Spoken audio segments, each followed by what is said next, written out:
The Positive Pause is a motivational-minded podcast covering topics women want to know about as they journey to and through menopause, focusing on subjects that impact women's health and healthy aging, including what it means to age healthfully. The Positive Pause features experts and influencers from a variety of industries and specialties. The information and opinions expressed on the Positive Pause are not intended to replace the services of trained professionals or to provide specific medical advice. To see the National Menopause Foundation's full medical disclaimer, please visit nationalmenopausefoundation.org. Welcome to the Positive Pause. I'm Claire Gill, founder of the National Menopause Foundation. Joining me for this episode is Dr. Pamela Peeke, a nationally renowned physician, scientist, expert, and thought leader in the fields of integrative, preventative, and lifestyle medicine. An assistant professor of medicine at the University of Maryland School of Medicine, she also is a Pew Foundation Scholar in Nutrition and Metabolism and a Fellow of the American College of Physicians and the American College of Sports Medicine. Dr. Peeke has been named one of America's top physicians by the Consumers Research Council of America and received national recognition from the fitness and nutrition industries for her continuing leadership and expertise. She was the first senior research fellow of the National Institutes of Health Office of Alternative Medicine, where she helped establish the scientific foundation for research involving stress, nutrition, and fitness.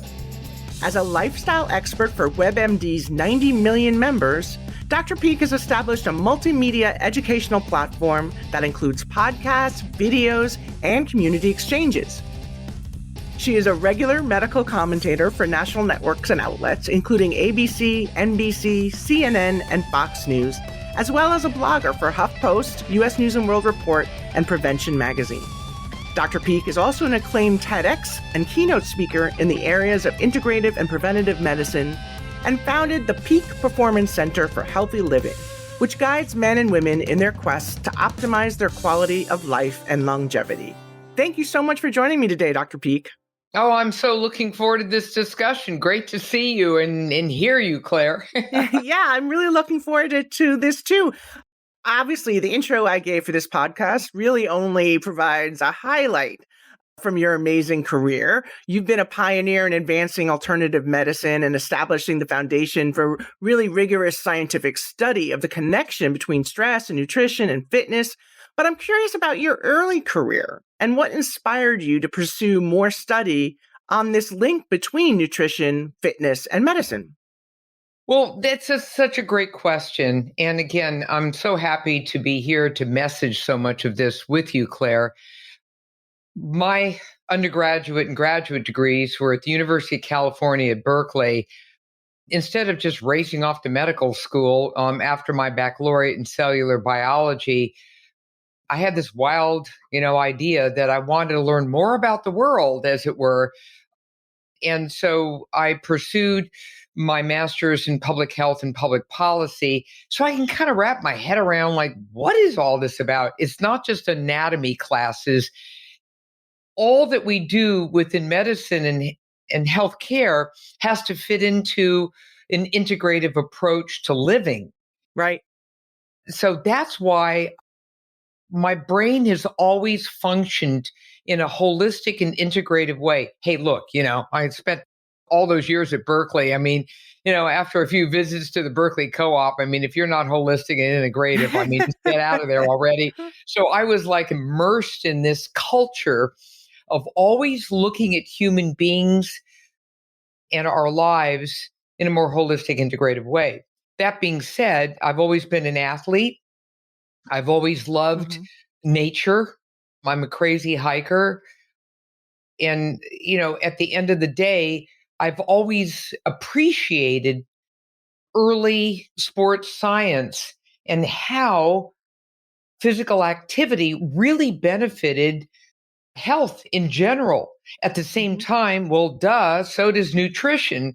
And I started realizing that the way our medical care system is put together, do you realize we don't get a single lecture in traditional medical school, probably still to this day, sadly, in physical activity and its importance, and all the science, evidence-based studies out there that really prove this point in reducing cardiovascular health, whatever, and certainly in women's health. My goodness gracious, we were just beginning to look at women. Someone forgot that we're at least half the population, and Right. we were not showing up in large trials. But we fixed a lot of that with the Women's Health Initiative, et cetera, at the NIH. At the same time, we want to take nutrition and fitness, which are inextricable. One is required for the other, and one interacts in incredibly profound ways with the other. Yeah. And then add that into a preventive approach instead of what I was traditionally taught, which is more of a crisis-oriented approach. By the time they get to you and they are a train wreck, now you're going to have to spend boatloads of money and you have to blah, blah, blah. So that's what got me going with all of this. And, you mentioned I was at the National Institutes of Health, and I was their first senior research fellow in the Office of Alternative Medicine, but that was like my side job.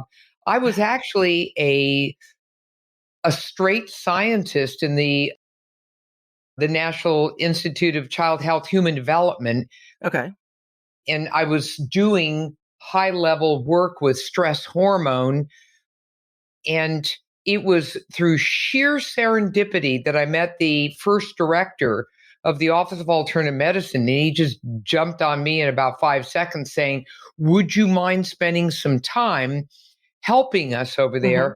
And I literally did this as a side job, as it were, to my traditional research, which was foundational for the other work that I did. Yeah. You know what? It's so fascinating. And I love that was your approach from the beginning, because I've often heard it said, as we've been the health field, that it's not a health system, it's a sick system that we operate. People only, seek help when they're sick, versus, as you said, what can be done on the preventative side that helps us lead these healthier lives that could prevent so many of the chronic diseases and the things that diet and nutrition play a huge role in. And I'm really curious. Like I said, I think more today probably than ever before, people seem to be a little bit more aware about the critical role of nutrition and physical activity in preventing and certainly in managing chronic diseases. Given your public health background and all your studies, why do you think so many people still struggle with optimizing their health through these lifestyle and behavioral changes? And I'll raise my hand for this. Like, I know it works. I know that's what we're supposed to do. Why do you think we still struggle with it so much? There's a beautiful saying, and I am a huge user of this all the time, and that is, genetics may load the gun, but environment and lifestyle pull the trigger. All right. So when people say, well, I'm just genetically fill in the blank, obese or, whatever the issue is, I'm like, the environment and lifestyle choices play a huge role. That being said, are we making it easy on people? Where are the parks? Where are the walking paths? Where are the, so I'm a member of the board of trustees of the American College of Sports Medicine, where I'm also a fellow. And at the end of the day, we are absolutely adamant about pushing at the local level, state level, national level for more ways to make this less of an obesogenic environment.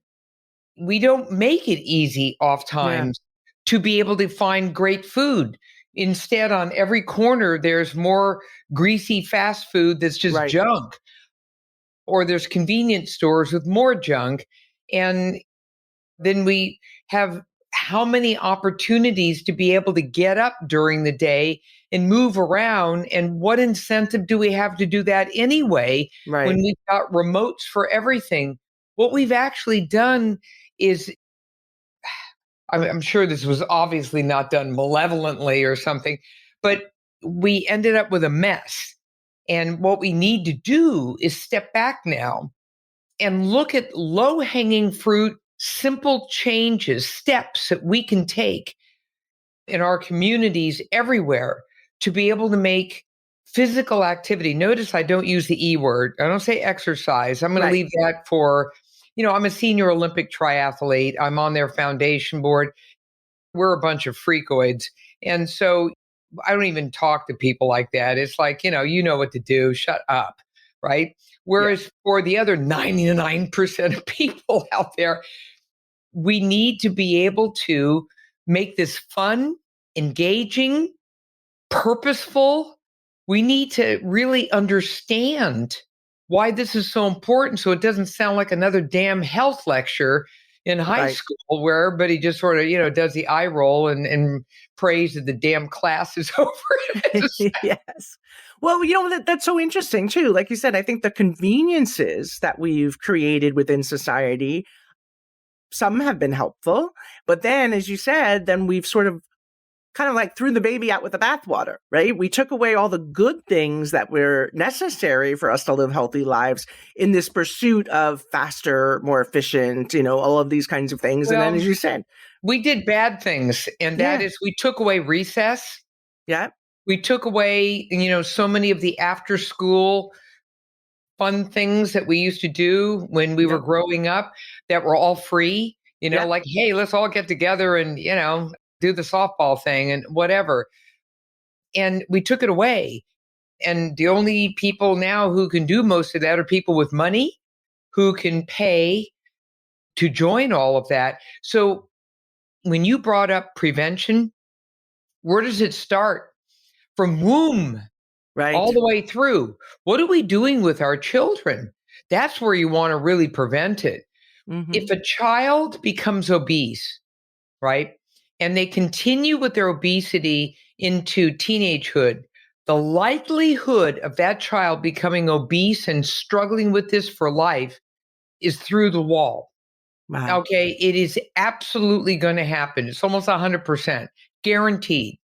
So, why are we making this so difficult? We need to prevent from childhood through life Yeah. and make this so much easier. But look what we've done.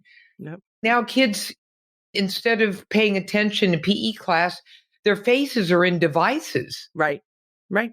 Yeah. And like you said, those are habits that develop over time, and breaking those habits become so much more difficult. It really, really is frustrating. And, again, I think there's so much that we need to think about as parents too, as you said, what those things are. And then there's all these challenges that we add on later in life. Obviously, that's part of what our discussion here is, when we get to this midlife stage, and if you enter it already a little behind the eight ball on getting healthy or, establishing these habits, then it becomes even more difficult.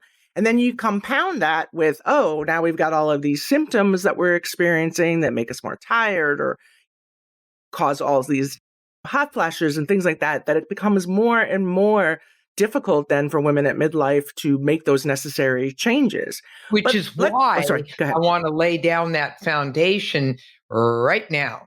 And so when women are entering perimenopause as early as the age of 40, if not even before, it really is quite variable. But when they enter there, I have a rule. You can pretty much guarantee what's going to be happening in terms of the intensity of the perimenopausal symptoms, of which there are over 30 that by last count. If you can enter your 40s more fit mentally and physically with better sleep. And so if you're in much better shape, then the likelihood, and it doesn't guarantee it still, but Right. the likelihood of your having fewer problems is great. And that's wonderful. That Um, but is but they already have to have that foundation. You can't right. just sort of like, hello, you're 40 and you're a train wreck. Now you have to turn it all around. Of course you can, no question. But why don't we make it easier on ourselves as women enter perimenopause? Because guess what? Not only what you have is you have the collision of aging as well as hormonal changes, aging as well as hormonal changes. So now you've got women whose bodies are transforming. Hmm. They're starting to go through what we love to call the shape shifting, and that is a redistribution of fat. This is something that's my expertise, so that what you actually see is a whole lot more belly fat, Hmm. especially deep inside the belly, which is not what you want. That's highly correlated with heart disease and diabetes type 2. And so you're looking at that going on and you're in shock because guess what? No one told you this was going to happen. So Yeah. then you start blaming yourself, like, where was I and what didn't I do? And how come someone didn't hand me some handbook or something? And there you have it. So that's the first thing. The second piece is women need to understand some very simple basics about nutrition and physical activity and make the association between that and benefiting their entire journey through perimenopause, menopause, and beyond. Because there's a lot going on there.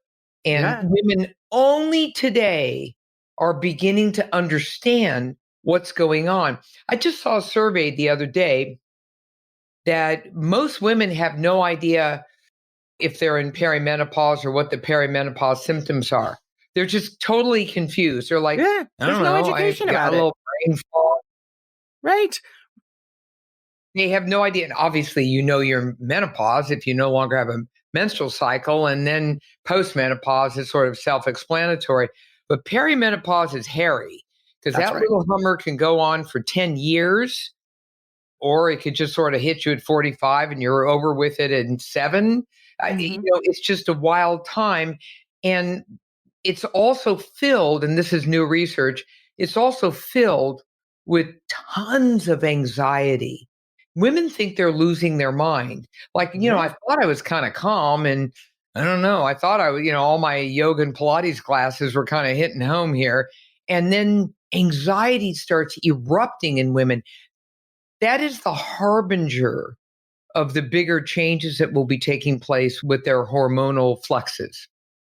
And like you said, there's so little preparation for women as we enter this stage of life. Like, we've talked about this on this podcast before that, we learn about puberty in school. I mean, it's very common, right? Everyone's taught. And then if you choose parenthood as an option, during your reproductive years, there's parenting classes and birthing classes and things that prepare you, as best they can for what's to come.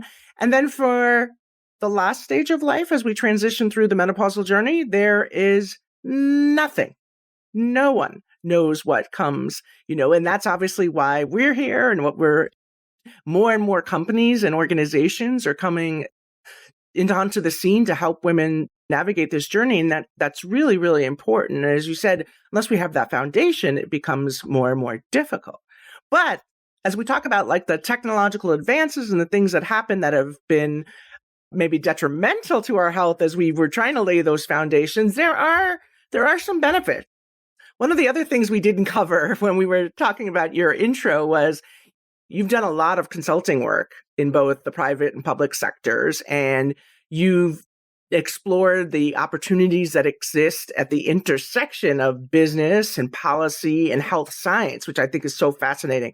And there's a lot of innovation, thankfully, that's happening now in healthy living and aging, and, again, how to kind of catch us up and help us develop some of these bigger habits, these better habits. So as the theme of this podcast is what the tech is happening in menopause, let's What talk a the little bit. heck is happening? Oh my God, I'm writing that one down. Yeah. Yeah, it's just like, really, what's really happening and involving, evolving and in being involved in this market. So you've been involved with some things that have been brought to the market that are addressing women's health at midlife. So can you share a little bit of details about the products that you've been involved in developing, particularly the one that you passed on to me? Yeah. So through, again, sheer serendipity, I honestly believe in guardian angels or something. I think they're just guiding me, and either that or kicking me in the rear and saying, go that Hmm. direction and quit screwing this up. But about almost 3 years ago, I was approached by a fabulous group called Ember, EMBR Labs. And this is a very smart tech group that developed a device with an app. This is a wearable that you wear on the inside of your wrist. And what it does is it helps regulate your temperature deep inside using your thermoregulatory centers in your brain. So it's way deep inside. And the whole purpose of this was to be able to help a woman be able to develop her own temperature ecosystem deep inside her body to control hot flashes, cool herself down, and then also to be able to optimize her sleep. It also decreases stress as well and anxiety. So it kind of hit all those big boys in perimenopause and menopause and beyond. And when I was asked to join the team, I am the chief medical officer for Ember Labs. I was very honored and delighted to work with this very smart team that had developed this novel device that had never been seen before, that had never been developed before, that works by thermal waveforms. So you literally put this on your wrist. How many of you out there, I'm just curious, as you're listening to this podcast, I know this happened when I grew up. I grew up in California. We had some pretty warm days out there. And my grandmother would say, hey, if you're feeling a little hot, put a little ice on the inside part of your wrist. Of course, I didn't know she was a Nobel Prize winning thermoregulatory scientist, but it worked. And I always remembered that. Well, son of a gun, this is the high-tech version of that. And what this does is at the flick of a little button, when a hot flash comes on, then boom, it's gone. You're immediately cooled, and it works all night long as well. There's multiple options for how long the thermal waveforms will operate, anything from a minute to 30 minutes to all night long, 8 hours, so that a woman finally can say, I have control. The device is called the Wave, as in thermal waveforms. So it's the Wave. This is the second generation. My job has been to oversee the validation trials at the clinical level.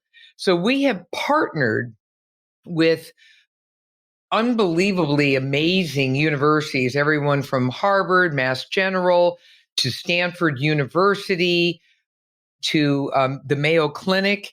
And what we do is we partner with everyone so that they're running the trials using our intervention. And they're so excited because they've never seen anything like this before. Yeah. So the Ember Wave now is the global leader. It is the only wearable device of its kind. And it has been an outstanding success. And you know what makes me happy is it's helping women with all kinds of menopause, not just natural, but also menopause brought on by cancer treatment. So that's breast cancer, gynecologic cancer.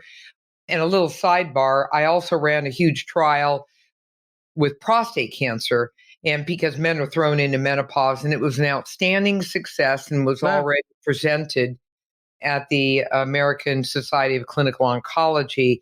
So we now have almost 10 studies. That's great. Where we have really done the clinical validation. Why am I saying this is so important? Well, let's think about this for a second. Okay. First of all, how many women really want to do hormonal replacement therapy? I don't know. I know that many of the recent surveys show that women are still very hesitant because of what happened with the, all the PR, the bad PR that came out of the Women's Health Initiative study back in 2002. And, believe it or not, 20 years later, it's still kind of there. That's right. Kind of lingering. I know that there have been new innovations with lower dose, what we now call menopausal hormonal therapy. And you know what I say?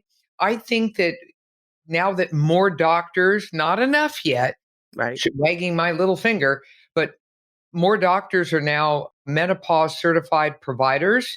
And this is through the North American Menopause Society, which has done a superb job with this. Right. So we need more providers who are knowledgeable about multiple options, everything from our digital device and app to the lower dose hormonal therapy, all of that is exceptionally important. And so providers are learning, consumers are learning. Now, here's the final nuance. Who's entering perimenopause? Let's put our heads together. Who are these people? Millennials. They were weaned on Right. devices and apps. That's right.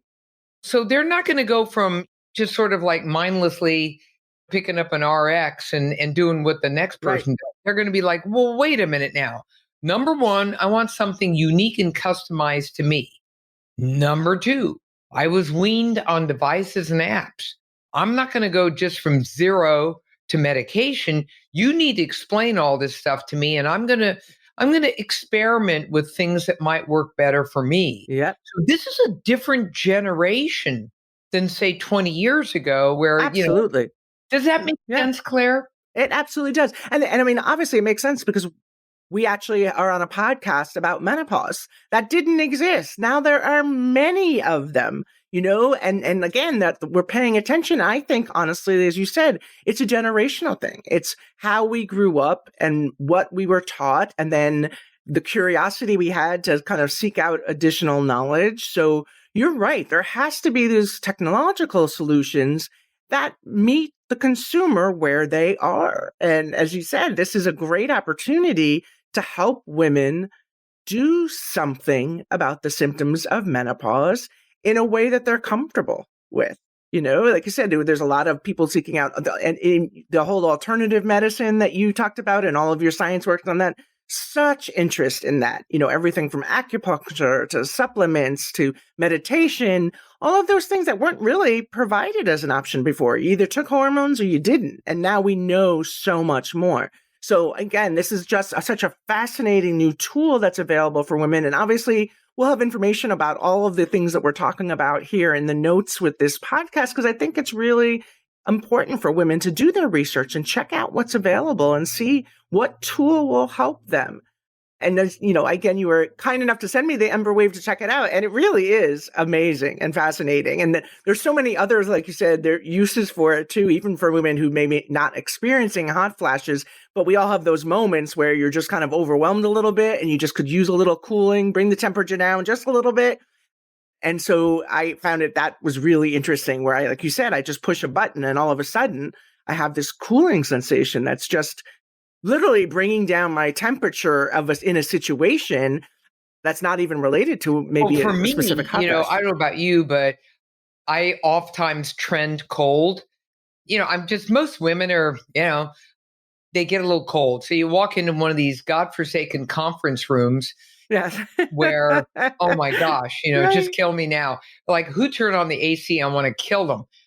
And so you walk in there and you turn blue, and there's no way you can possibly change it. So what do you do then?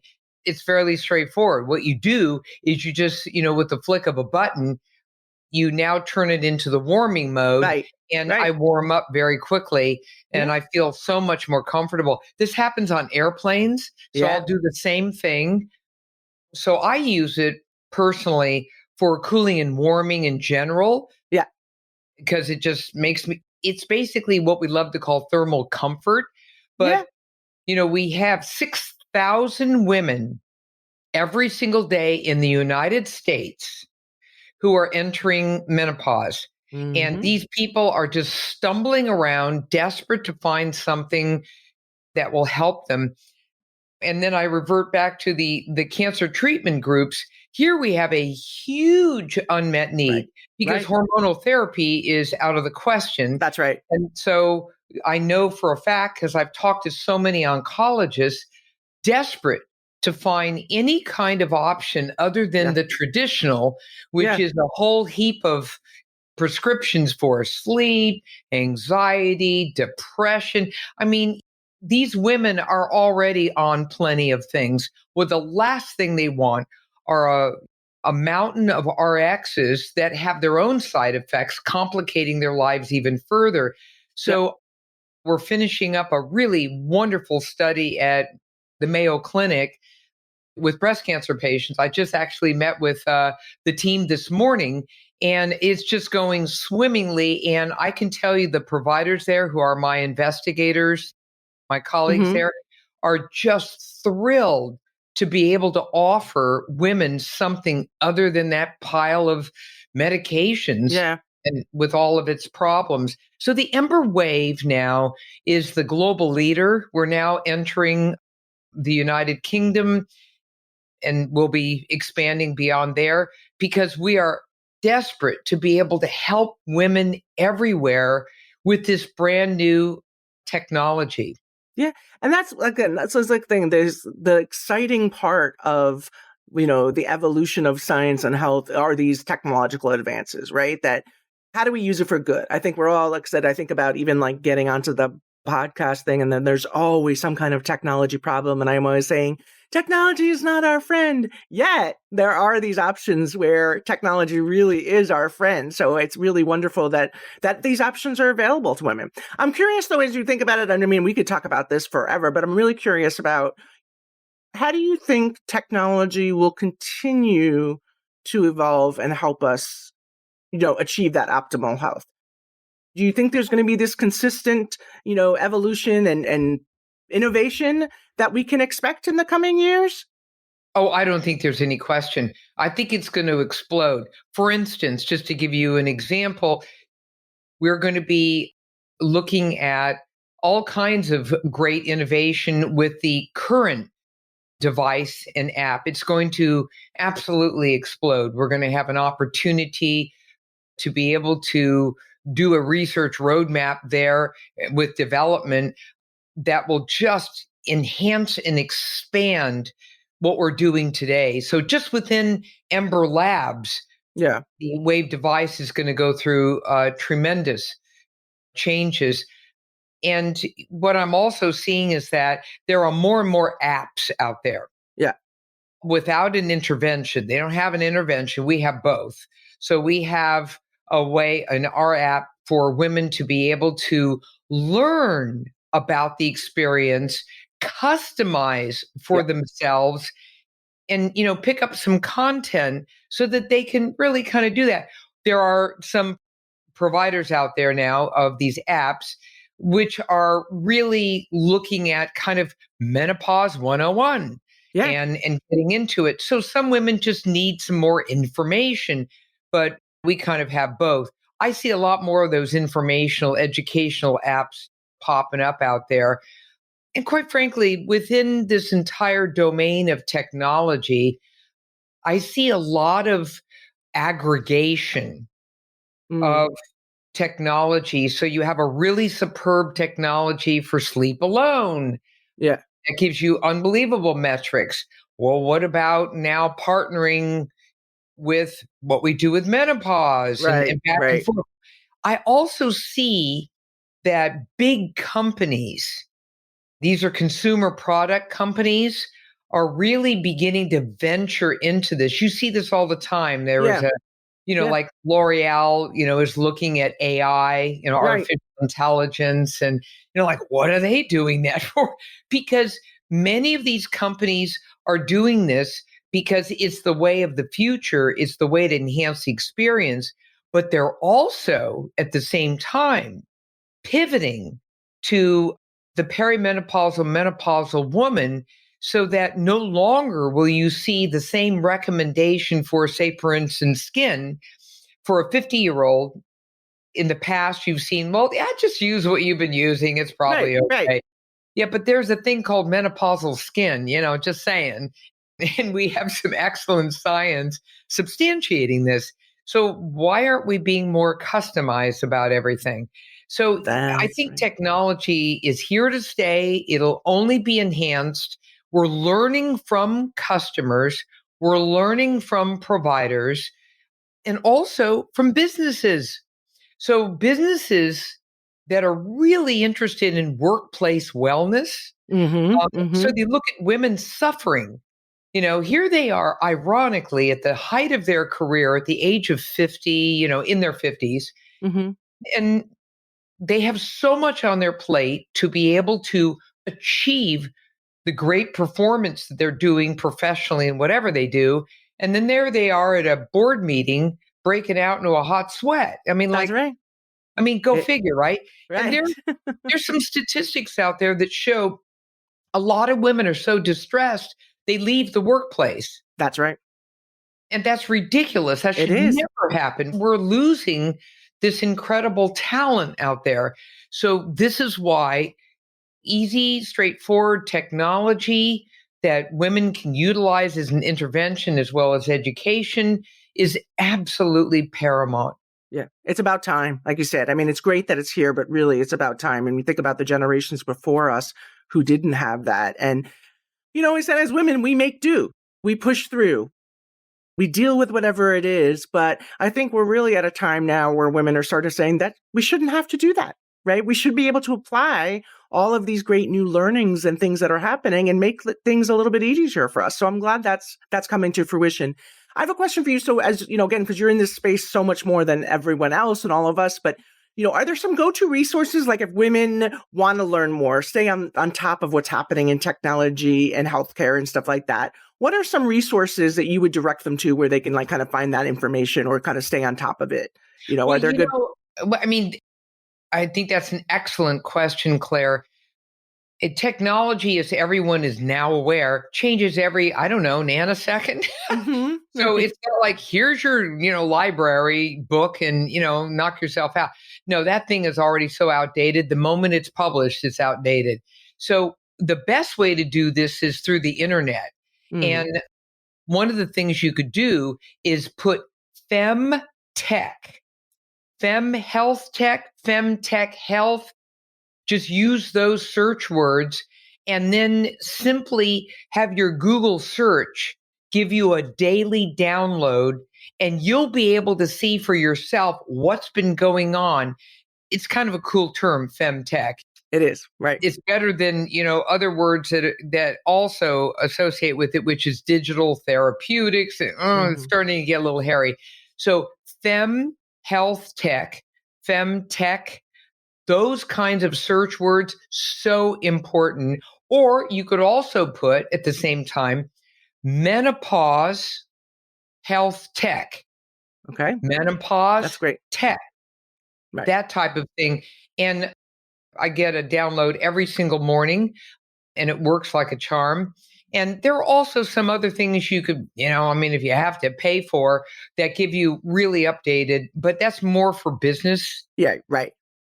So we're talking about like general education. No, I think that's kind of separate. It's fascinating. That's a great way to go. And there are a number of websites out there that are really trying to be quite helpful. Mm-hmm. And a number of the larger universities now have menopause groups. For instance, at the Mayo Clinic, they have a very robust menopause practitioner team. As just one idea. The Cleveland Clinic also has one. And so you have to do a little bit of homework because something, these are popping up all the time as more and more of the practitioners are becoming certified in menopause. And you can make certain you're really talking to OBGYNs, especially who are menopause certified, right? So that they know to spend more time and customize your particular management. That also includes internal medicine and family practice as well. Right.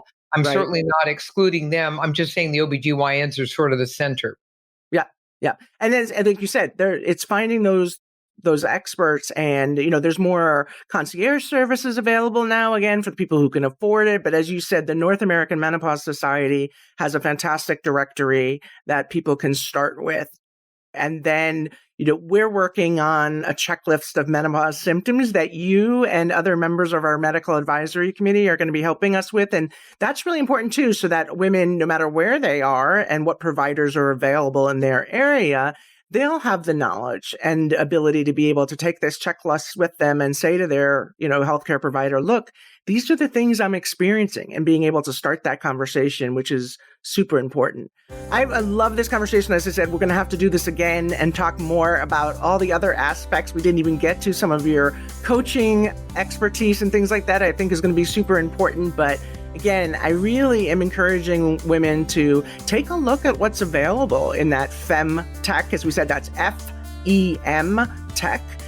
And as you said, if you Google that, you'll find such great things. We'll again put the links to it with the notes for this podcast so that women can get to it easier too. And, keep abreast of what it is. And we'll come back often and sort of share what's happening in this world and what women can expect to see moving forward. So thank you so much, Dr. Peeke, for sharing your passion and the great information about advancing health and science to support women and men's optimal health. As again, we'll have all kinds of great information posted on our website about this topic and tools that women can use. I hope you enjoyed this episode as much as I have. And if so, please subscribe to the Positive Pause podcast so you never miss an episode. And please share some of the information that you've learned today about this podcast with your friends and family. That's how we kind of spread the news and make sure that everyone gets access to the information they need. Thank you again to my guest, Dr. Pamela Peeke. Well, thank you. And I want to give you a shout out for your marvelous work with the National Menopause Foundation. And I'm very happy to be hopping on board with you and working directly with you. So what a great team. And that's right. Thanks for all you're doing to make a real positive benefit for women out there. Thanks so much. Thanks everybody for listening. We'll talk to you next time.